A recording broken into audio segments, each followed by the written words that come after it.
প্রিয় শিক্ষার্থীবৃন্দ, আশা করি তোমরা সকলে ভালো আছো এবং সুস্থ আছো। আমি মনস্কান্তি হীরা, সহকারী শিক্ষক, ভৌত বিজ্ঞান, SM মডেল সরকারি উচ্চ বিদ্যালয়, গোপালগঞ্জ।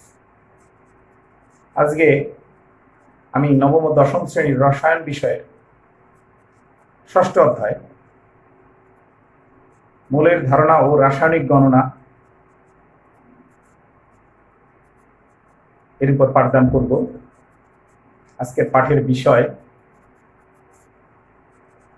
মৌলের শতকরা সংযুতি নির্ণয় এবং স্থূল সংকেত ও আণবিক সংকেত নির্ণয়। প্রিয় শিক্ষার্থীবৃন্দ, প্রথমেই শতকরা সংযুতি কাকে বলে? কোন যৌগের 100 গ্রামের মধ্যে কোন মৌল কত গ্রাম থাকে তাকে ওই মৌলের শতকরা সংযুতি বলে। আমরা একটি সূত্র বা গাণিতিক সমীকরণ লেখার চেষ্টা করব শতকরা সংযুতি নির্ণয়ের।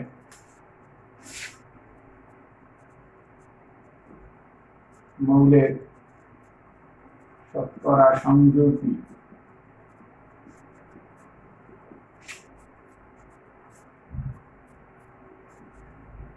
মৌলের পারমাণবিক ভর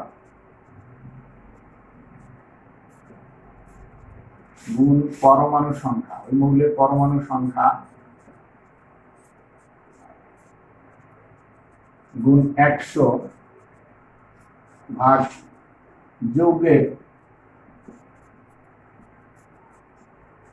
আণবিক ভর আমরা শতকরা প্রকাশ করব। তাহলে আমরা একটি সূত্র বা গাণিতিক সমীকরণ পেলাম মৌলের শতকরা সংযুতি নির্ণয়ের। এবারে এটাকে ব্যবহার করে আমরা কোন যৌগের সংশ্লিষ্ট মৌলগুলোর শতকরা সংযুতি নির্ণয় করব। প্রথমেই মিথেন। আমরা যে যৌগের সংশ্লিষ্ট মৌলের শতকরা সংযুতি নির্ণয় করব সেই যৌগটির আণবিক ভর জানা প্রয়োজন। প্রিয় শিক্ষার্থীবৃন্দ, আমরা সবাই আণবিক ভর নির্ণয়ের পদ্ধতি জানি। এখানে কার্বনের পারমাণবিক ভর 12, কার্বন পরমাণু আছে একটি, যোগ হাইড্রোজেন এর পারমাণবিক ভর 1, এখানে পরমাণু সংখ্যা 4, মোট হচ্ছে 16। অর্থাৎ মিথেন গ্যাসের আণবিক ভর হচ্ছে 16।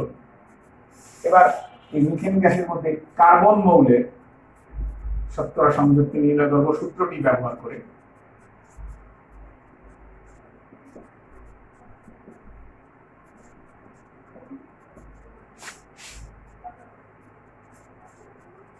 কার্বনের পারমাণবিক ভর এখানে 12, পরমাণুর সংখ্যা 1 গুণ 100 ডিভাইডেড বাই মিথেন গ্যাসের আণবিক ভর 16, কে আমরা শতকরায় প্রকাশ করব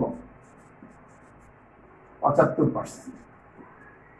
ক্যালকুলেশন করলে আমরা পাবো 75%। অনুরূপভাবে হাইড্রোজেন মৌলের শতকরা সংযুতি, হাইড্রোজেনের পারমাণবিক ভর আছে এখানে 1, পরমাণুর সংখ্যা 4, 100 এবং আণবিক ভর মিথেন গ্যাসের 16, আমরা শতকরা প্রকাশ করলে 25%, 25%। তাহলে আমরা মিথেন গ্যাসের সংশ্লিষ্ট মৌলের অর্থাৎ কার্বন এবং হাইড্রোজেনের শতকরা সংযুতি সূত্রের সাহায্যে আমরা নির্ণয় করলাম। আর একটি যৌগ আমরা চেষ্টা করি সমাধান করার বা শতকরা সংযুক্তি নির্ণয়ের, H2SO4। আমরা সবাই জানি এটি সালফিউরিক অ্যাসিড। প্রথমে এর আণবিক ভর নির্ণয় করা প্রয়োজন। হাইড্রোজেনের পারমাণবিক ভর 1, পরমাণু সংখ্যা 2, সালফারের পারমাণবিক ভর 32, পরমাণু সংখ্যা 1, অক্সিজেনের 16, পারমাণবিক ভর, পরমাণু সংখ্যা 4। ক্যালকুলেশন করলে এটা 98 হয়। আমরা এখানে তিনটি মৌল হাইড্রোজেন, সালফার এবং অক্সিজেন তিনটি শতকরা সংযুক্তি নিল। প্রথমে হাইড্রোজেনের শতকরা সংযুক্তি।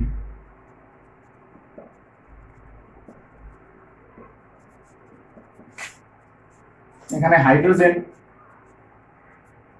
পারমাণবিক ভর 1, পরমাণু সংখ্যা 2 গুণ 100 ডিভাইডেড বাই 98। এটা শতকরা করলে, ক্যালকুলেশন করলে আমরা পাই 200 ভাগ 98, 2.04%।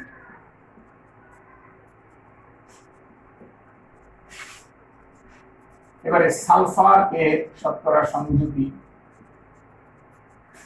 সালফারের পারমাণবিক ভর 32, পরমাণু সংখ্যা এখানে 1 এবং 100 দিয়ে গুণ করব এবং আণবিক ভর সালফিউরিক অ্যাসিডের 98। আমরা শতকরা চিহ্নে প্রকাশ করলে ক্যালকুলেশন করলে দাঁড়ায় 100 ভাগ 98, 32.65%। অনুরূপভাবে অক্সিজেনের শতকরা সংযুতি, অক্সিজেন এখানে পারমাণবিক ভর 16, পরমাণু সংখ্যা 4 গুণ 100 ডিভাইডেড বাই আণবিক ভর সালফিউরিক অ্যাসিডের 98, শতকরায় প্রকাশ করলে আমরা ক্যালকুলেশন করলে ভাগ 98, 65.32 30। তাহলে আমরা সালফিউরিক অ্যাসিডের 3টি মৌল হাইড্রোজেন, সালফার এবং অক্সিজেনের শতকরা সংযুতি নির্ণয় করলাম।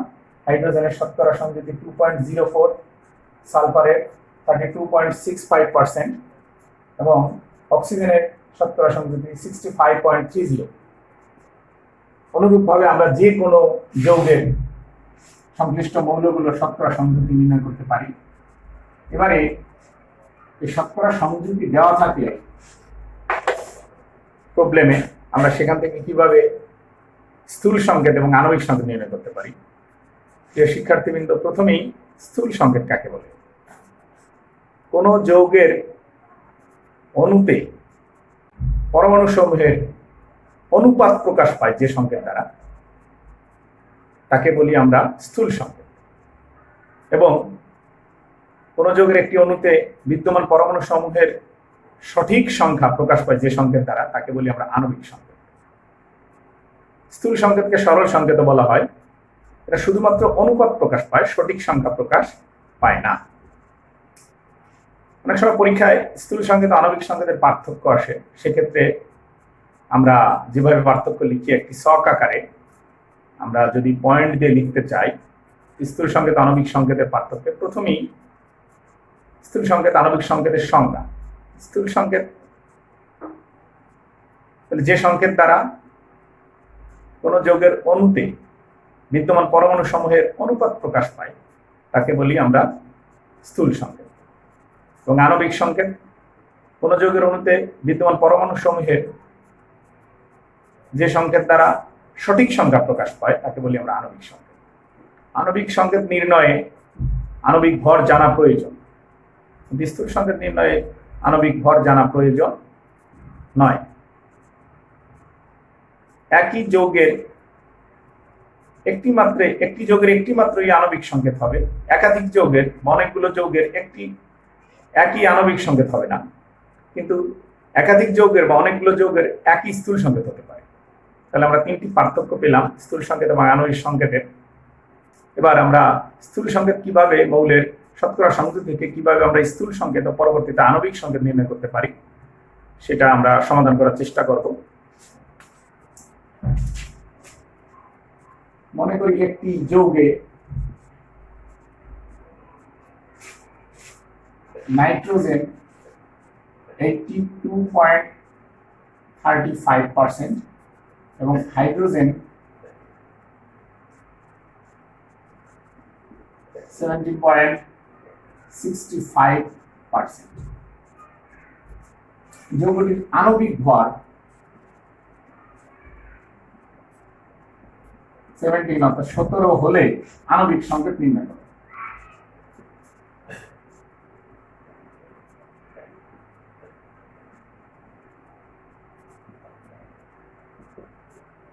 এলো আমাদের প্রবলেম। একটি যৌগের নাইট্রোজেন দেওয়া আছে 82.35% এবং হাইড্রোজেন দেওয়া আছে 17.65% এবং আণবিক ভর দেওয়া আছে 17 অর্থাৎ 17। আণবিক সংকেত নির্ণয় করতে হবে। প্রথমে স্থূল সংকেত নির্ণয় করে পরবর্তীতে আমরা আণবিক সংকেত নির্ণয় করব। স্থূল সংকেত নির্ণয়ের ক্ষেত্রে কয়েকটি ধাপ আছে। প্রথমেই এই যে মৌলগুলো দেওয়া থাকবে পার্সেন্টেজ, এই মৌলগুলোর পারমাণবিক ভর দিয়ে ভাগ করতে হবে এবং পরবর্তীতে যে ভাগফলগুলো পাবো সেই ভাগফলগুলোর মধ্যে থেকে সবচেয়ে ক্ষুদ্রতম ভাগফল দ্বারা প্রত্যেকটি ভাগফলকে আবার ভাগ করব, এবং যদি আমরা পূর্ণ সংখ্যা পেয়ে যাই তাহলে আমরা পূর্ণ সংখ্যাগুলো সংশ্লিষ্ট মৌলের ডান পাশে নিচে লিখে দেব। তাহলে আমরা শুরু করি সমাধানে। প্রথমেই মৌলগুলোর নিজ নিজ পারমাণবিক ভর দ্বারা ভাগ করি।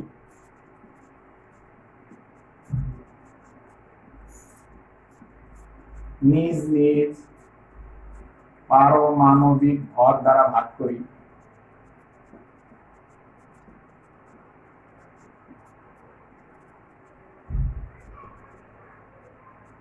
এক্ষেত্রে নাইট্রোজেন 82.35%, এটাকে আমি নাইট্রোজেনের পারমাণবিক ভর 14 দ্বারা যদি ভাগ করি, এবং হাইড্রোজেন 17.65%, এটাকে যদি আমি হাইড্রোজেন পারমাণবিক ভর 1 দ্বারা ভাগ করি, তাহলে প্রথমে 82.35%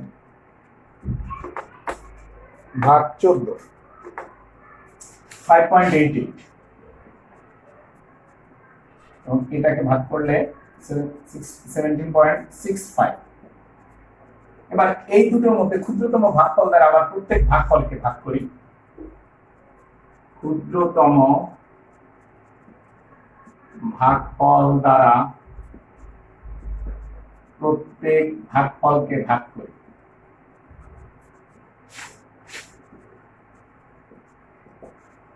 সেক্ষেত্রে নাইট্রোজেন 5.88 এবং ক্ষুদ্রতম 5.88 ভাগ করলে দাঁড়ায় 1। হাইড্রোজেন 17.65 5.88 দ্বারা যদি আমরা ভাগ করি, 17.65 ভাগ 5.88, 3। দুটো থেকে আমরা যেহেতু পূর্ণ সংখ্যা পেয়ে গেছি, তাহলে স্থূল সংকেত আমরা লিখতে পারি।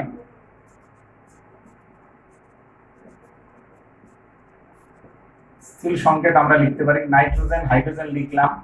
এখানে নাইট্রোজেনের ভাগফল যেটা ক্ষুদ্রতম ভাগফল, এখানে আমরা 1 পেয়েছি, 1 লিখলাম। হাইড্রোজেনের 3। এটাকে ইচ্ছে করলে আমরা এইভাবে লিখতে পারি, কারণ 1 না লিখলেও হয়।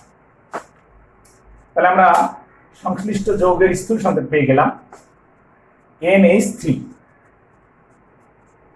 এখন আমাদের পরবর্তী ধাপ অর্থাৎ আণবিক সংকেত নির্ণয়। আণবিক যেহেতু আমরা স্থূল সংকেত পেয়ে গেছি, স্থূল সংকেত থেকে আবার আণবিক সংকেত নির্ণয়।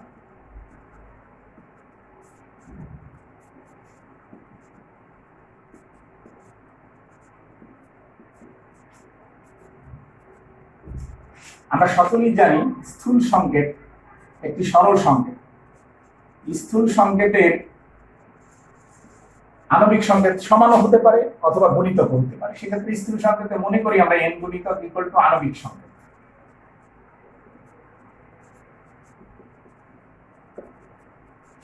তাহলে এখান থেকে n ইকুয়াল টু আমরা লিখতে পারি, আণবিক সংকেতের ভরকে বলা হয় আণবিক ভর, এবং স্থূল সংকেতের ভর আমাদের ভাগ করলাম n এর মান বের করার চেষ্টায়।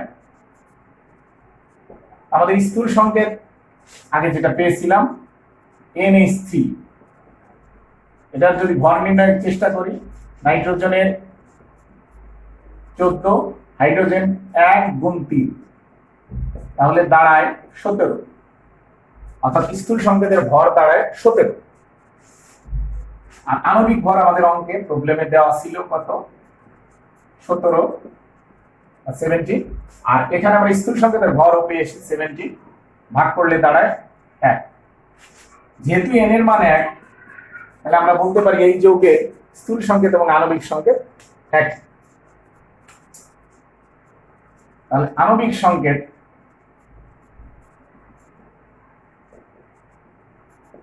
NH3 1 লিখলে হয়, না লিখলেও হয় NH3। অর্থাৎ আমরা আণবিক সংকেত পেয়ে গেলাম NH3, স্থূল সংকেত NH3, যেহেতু n এর মান 1। এবারে প্রিয় শিক্ষার্থীবৃন্দ, তোমাদের জন্য আজকে একটা বাড়ির কাজ বা হোমওয়ার্ক। আমরা যে দুটো পদ্ধতির অঙ্ক এখানে সলভ করলাম, প্রথমে শতকরা সংযুতি নির্ণয় এবং স্থূল সংকেত আণবিক সংকেত নির্ণয়। প্রথমে আমরা একটা শতকরা সংযুক্তির হোমওয়ার্ক, ম্যাগনেসিয়াম সালফেট এর মৌলগুলোর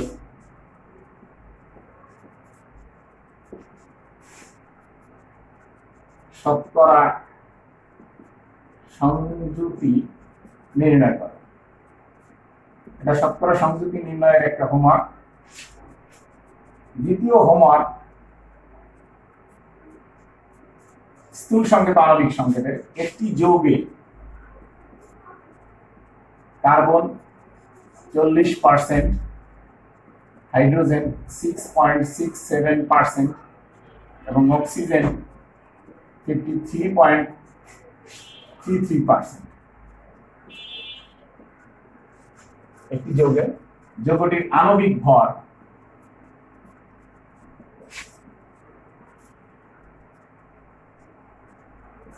180 হলে, অনেকটি হলে আণবিক সংকেত নির্ণয় করো।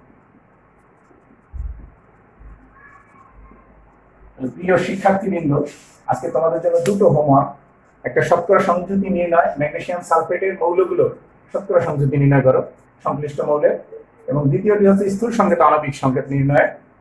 একটি যৌগে কার্বন 40%, হাইড্রোজেন 6.67% এবং অক্সিজেন 53.33%। যৌগটির আণবিক ভর 180, আণবিক সংকেত নির্ণয় করো।